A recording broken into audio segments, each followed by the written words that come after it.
Welcome back to Talk Tensors, everyone. Today we're brewing something special, you could say. Oh, is this a coffee analogy? You know it is. We're diving into a paper that could really shake things up in the world of video generation. Color me intrigued. It's called Multi-Subject Open-set Personalization in Video Generation. Okay, so right off the bat, personalized videos, got it. But what's so special about this one? Well, imagine creating videos featuring, I don't know, yourself, your pet, maybe even your dream home. All without needing a Hollywood budget, right? That's the usual promise. Exactly. But this time, it might actually be within reach. The paper introduces this model called, get this, Video Alchemist. Video Alchemist, that's a pretty cool name. Right. You can generate videos with specific people, objects, places, you name it. All you need are a few reference images and a text prompt. So basically, say goodbye to generic stock footage. You got it. We're talking fully customized videos here. But before we get too carried away, let's break down what makes this research so groundbreaking. Yeah, let's get into the nitty-gritty. One of the biggest hurdles in personalized video generation is the need for massive data sets, right? Huge data sets, tons of images and videos of a specific person or object just to train a model. And that takes a lot of time and resources to compile. So what did they do differently? So Video Alchemist uses this technique called a diffusion transformer. Okay, diffusion models. I'm familiar with those. They've been making waves in image generation. Right, and now they're coming for video. Essentially, the model starts with a blurry image and gradually refines it using both text prompts, and this is key, the reference images you give it. So it's like a painter starting with a rough sketch and slowly adding details. Perfect analogy. But instead of brushes, we have algorithms and data guiding the process. And what's remarkable is that it can do this without needing a gigantic data set for each subject. And that's huge. Less data means faster training and easier customization. How'd they manage that? Okay, so this is where the researchers got really clever. They realized that instead of collecting separate images and videos, they could extract both reference images and video clips from the same source video. Interesting. So they're teaching the model about a subject's appearance and movements all from a single video. That's pretty efficient. Exactly. It's like showing a child pictures and videos of their friend from different angles in different situations. They learn to recognize that person much faster. Makes sense. But there's still the issue of, well, simple copying. What's stopping the model from just pasting the reference images into the video? Yeah, that wouldn't be true understanding, would it? More like tracing a picture than creating original art. Exactly. So how did they solve that? They use this cool technique called image augmentation. Image augmentation, go on. Basically, they applied all sorts of transformations to the reference images, blurring them, rotating them, messing with the colors, you name it. Clever. So they're forcing the model to learn the essence of the subject, not just memorize pixel-perfect details. Exactly. Like teaching an AI artist to recognize a face in a crowd, not just a single photograph. So now we have a model that can recognize and reproduce unique individuals, but you always have to ask. What could go wrong? Yeah. How do you ensure the model doesn't, say, stick a dog's head on a human body? That's where multi-subject conditioning comes in. The model needs to be able to juggle multiple subjects and backgrounds in a single video, right? So they bind image tokens with their corresponding text descriptions. Think of it as giving each element a label. Like, this is the person, this is the dog, and this is the beach. So it knows where everything goes. Exactly. And that's how they achieve this level of control. But here's a question. How do you even measure how well this system works? Great question. Traditional image similarity metrics kind of fall apart when it comes to video, especially when you have multiple subjects to track. Right. So the researchers came up with a new benchmark called, wait for it, MSRVTT personalization. I know, right? It looks at the model's performance in different areas, like how well it aligns with the text prompt, how accurately it reproduces the subjects, and the overall dynamics of the video. It's like a series of tests designed specifically to see if Video Alchemist lives up to the hype. And from what I've seen, it's definitely showing promise. It's impressive, that's for sure. But to really grasp the significance of this research, it's helpful to look back a little. Take a historical perspective. Exactly. Personalized image generation has been around for a while, right? We've got models like Dream Booth and textual inversion, but those mainly focused on single subjects. And they often required a lot of computational power and time to personalize for each new subject. Exactly. Video Alchemist takes those concepts to the next level, adding the complexity of, well, time and multiple subjects. It's like going from drawing a still life to directing a full-blown movie. That's a great way to put it. And none of this would be possible without those advancements in diffusion models. They've truly revolutionized image and video generation. And this research builds on that foundation, unlocking a whole new world of possibilities. It's amazing to see how these different strands of research come together to create something so innovative.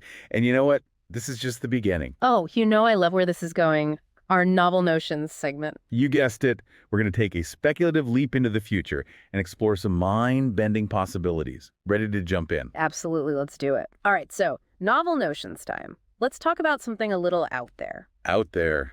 Lay it on me. What if, and just hear me out, we could use this Video Alchemist technology, the one we've been talking about, to actually create personalized dream experiences. Hold on. Dream experience? You mean like controlling our dreams? In a way, yeah. Imagine falling asleep and entering a world, a dreamscape, if you will, that's populated by your loved ones, amazing landscapes, the whole shebang. Okay, that sounds pretty wild. But how would that even work? Well, think brain-computer interfaces, BCIs. They can read brain signals, and there's research already happening on decoding visual imagery, what we see in our minds, from brain activity. So you're saying we could potentially capture what someone is seeing in their mind and then translate that into a video feed. That's straight out of sci-fi. It is. It really is. We're still in the early stages, but just think of the possibilities. Therapeutic applications for people dealing with PTSD or nightmares. Oh, wow. To be able to, reshape those negative experiences, that's powerful. Exactly. Or even as a tool for artists, musicians, anyone looking to tap into their creativity. A personalized dream world, tailored to your needs, desires, fears even. That raises some ethical questions, doesn't it? Absolutely. We're talking about potentially manipulating someone's dreams. We have to be very careful. Right. Technology is a tool. It can be used for good or bad. Yeah. We need to be responsible, especially with something this powerful. Couldn't agree more. User consent, safety, ethical guidelines, all of that has to be front and center. But hey, even if personalized dream experiences are still a ways off. There are more immediate applications, right? Exactly. Imagine Video Alchemist being used to create personalized educational content. Now that's an idea I can get behind. Students could interact with, like personalized avatars of historical figures, experience science firsthand. Immerse themselves in different cultures, make learning truly engaging and tailored to each student. Okay, now we're talking. Not just education though, right? Think marketing, video games. Virtual therapy sessions even. The potential is huge. And the best part is... This isn't just theoretical. Right. This research has produced a working model. It's proof that this approach is feasible. A real game changer. And like we said, just the beginning. It is an exciting time to be in this field, that's for sure. This paper has really sparked a lot of discussion, and I can't wait to see what comes next. Me too. And for our listeners, we've got a link to the full paper in the show notes. Check it out. Even if you're not a machine learning expert, it's worth a read. But for now, let's wrap up our Novel Notions segment with a question for our listeners. Ooh, I love a good question. What other unexpected applications can you imagine for this personalized video generation technology? Let us know your thoughts. Hit us up in the comments. We'd love to hear your ideas. And until next time, keep exploring. Keep those innovative ideas flowing. So personalized dreams, education, what else? Where else could this technology go? Well, how about entertainment? Imagine stepping into a virtual reality world, but everything is personalized to you. You mean like the metaverse? Everyone's talking about that these days. Yeah, but think beyond those, generic avatars. What if everyone in this world looked and moved just like they do in real life? You could attend virtual concerts with friends, explore crazy landscapes, even play interactive stories. Wow, okay, I'm picturing it. Yeah. But that sounds like it would take a ton of processing power, right?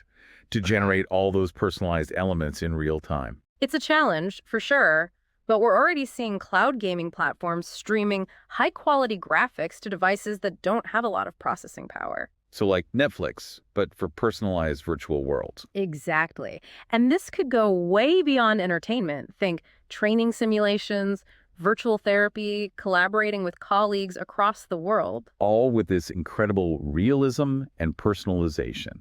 This is giving me an idea. What about personalized historical reenactments? Now there's a thought. Students could put on VR headsets and literally walk in the shoes of historical figures. Experience key events firsthand. interact with, like personalized avatars of famous leaders, soldiers, or even just regular people. And get a whole new understanding of history. Instead of just reading about it, they're living it. Living history, but personalized. That's amazing. And it's not limited to education. Think personalized documentaries, historical films, all tailored to each viewer. Wow, we've covered a lot today.